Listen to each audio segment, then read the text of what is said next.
Hey guys, just want to take a few minutes and share with you some of my Bible reading that I did this morning.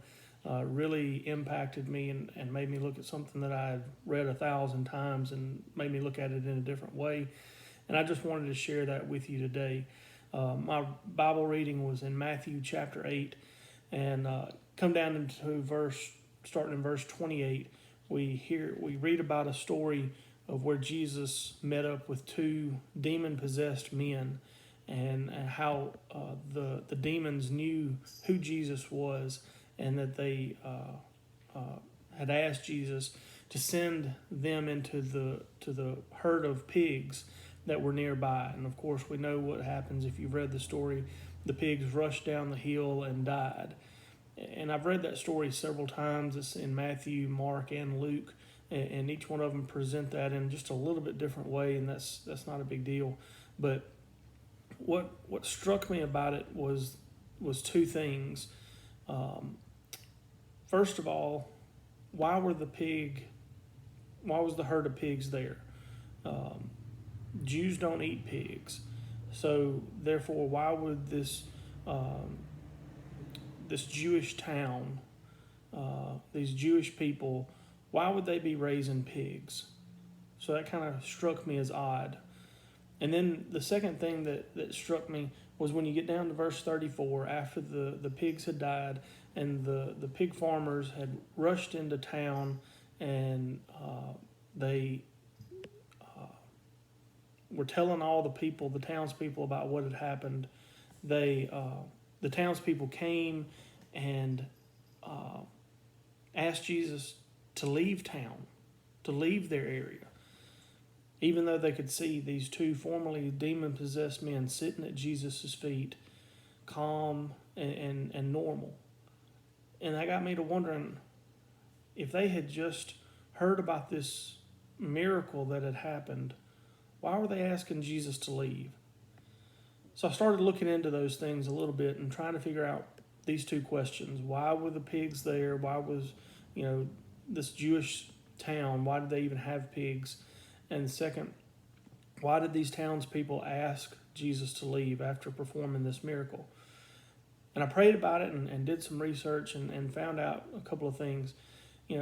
First of all, the pigs, why they were there, even though God had commanded the Jewish people, the Israelites, not to eat pigs. Many people believe that these Jewish people, they realized that they could make money off of these pigs by selling them to the Gentiles, or maybe they disregarded God's command altogether, and they were eating them themselves. And that may be why Jesus sent the demons into the pigs, because God had commanded them not to eat these pigs. And so therefore he allowed the demons to go into the pigs and be killed, because God didn't want those pigs there for those Jewish people to consume. And then the second thing is, why did they ask Jesus to leave?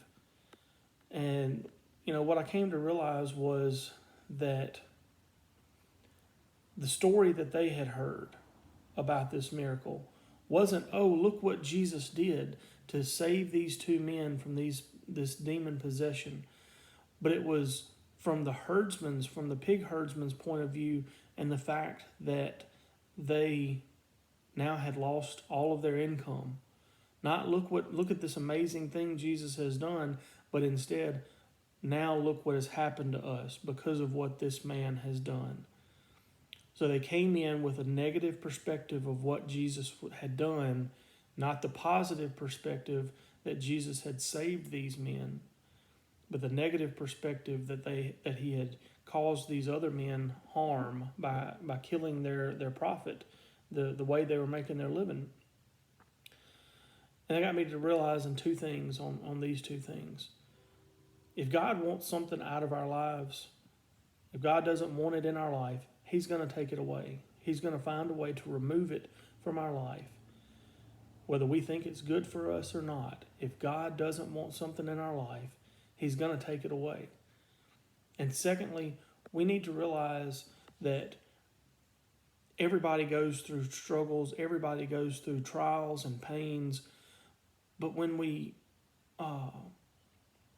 take other people's negative perspective about what God is able to do and we apply it to our own life, and we're not even giving God a chance.